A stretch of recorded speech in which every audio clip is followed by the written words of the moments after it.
This is why the Bhagavat resides amongst those who show the three following qualities: keen knowledge, ripe roots of good, reduced fetters and reduced afflictions. 3. Furthermore, it is out of gratitude that the Buddha frequently resides at RAJAGRHA and Sravasti. Question: why is it out of gratitude that he often stays in these two cities? Answer: the kingdom of Kyao Sa Lo, Kosala, is the native land of the Buddha.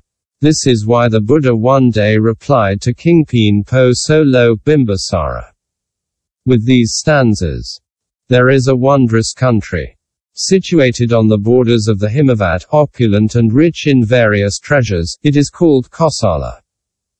Being of the Solar clan and Sakya family, I was born in that place. Filled with disgust with old age, sickness and death, I have left home to search for Buddhahood. 4. Moreover, the leader of Kosala, King Pu Ssu Ni, lived in the great city of Sravasti, and the Buddha, in his quality of king of Dharma, also lived in that city, for the two leaders should live in the same place. 5. Furthermore, Kosala is the country of the birth body of the Buddha, and it is out of gratitude that the Buddha often lives in Sravasti.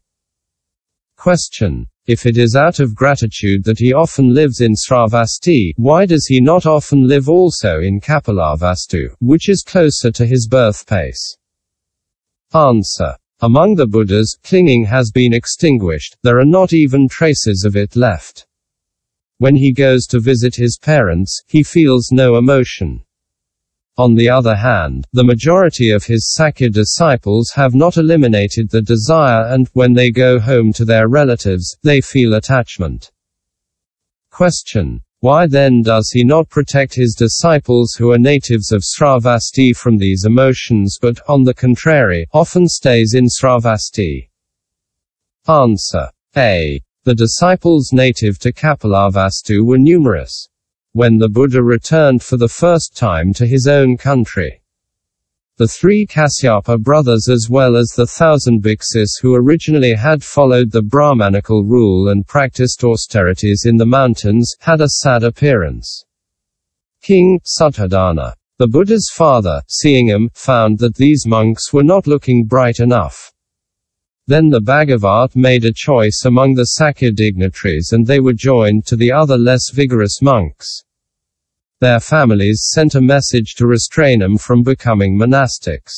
Some of them, well-disposed, tasted the joy of the path, others found no joy in it. Thus these Sakya monks from Kapilavastu were not authorized to return to their native land, but this was not the case for the disciples originally from Sravasti. This is why the Buddha often resided in Sravasti but seldom in Kapilavastu. B. Moreover, according to the rules of the anchorites, it is forbidden to have access to one's relatives. For attachment to relatives is like a fire or a snake if the disciples of the Brahmins staying at home are unable to dwell in their native land during their training.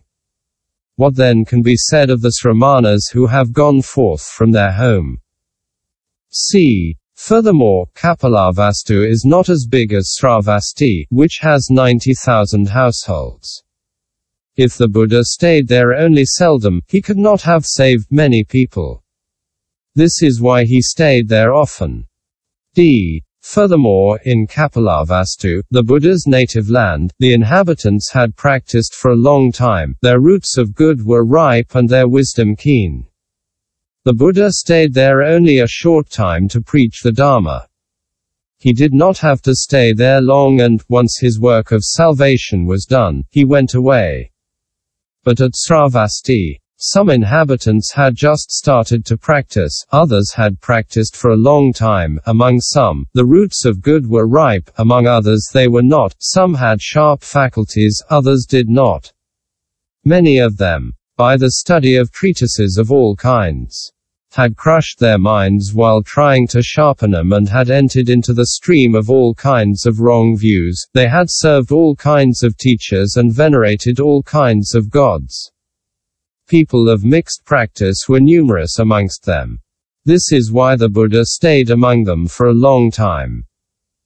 If a physician who is caring for an ulcer determines that the ulcer is already ripe, he breaks it open, extracts the pus and, having given a medication, he goes away. If the ulcer is not yet ripe, he stays for a long time to smear it with ointment.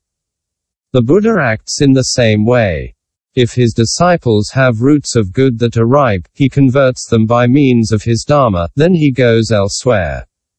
But if the disciples whom he must save have unripe roots of good, he must remain with them for a long time. If the Buddha appears in the world, it is precisely to save beings and lead them to the element of nirvana, to safety and to the blissful abodes. This is why he frequently resides in sravasti and rarely in kapilavastu. The Buddha attained supreme perfect enlightenment and took on the Dharmakaya in the kingdom of Mo-Kaeto, Magadha. On the banks of the river Ni Liancha in the village of Wou Leo Luo. This is why he frequently resides in RAJAGRHA. Buddha's preferences for RAJAGRHA. Question. Now we know the reasons why the Buddha often stayed in RAJAGRHA and Sravasti. But of these two cities, why did he reside more often in Sravasti? Answer. 1. It is out of gratitude for the benefits of his native land that he stayed in Sravasti frequently. All beings think about their birthplace. A stanza says, all the teachers who teach are attached to the system that they know. In the same way, every person loves his homeland. Even having gone forth from home, they still want it. It is to repay the benefits of the country of his Dharmakaya that the Buddha often stays at RAJAGRHA. A stanza says, see the Buddhas of the past and the future and the Buddhas of the present. Honor their Dharmakaya, and pay homage to it and venerate it.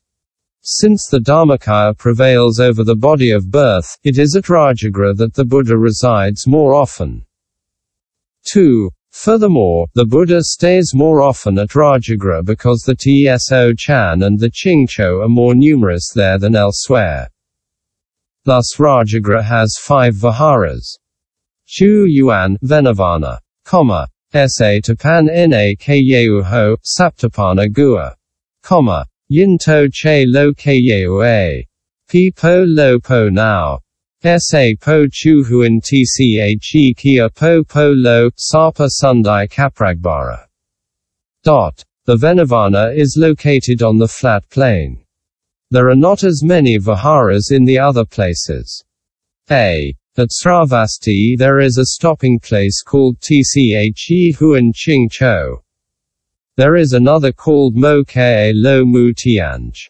But there is no third stopping place. In the region of Po Lo Nai Sseu, there is only one stopping place, the Vihara of Lulin called Li Che Pan To Na Rsipatana.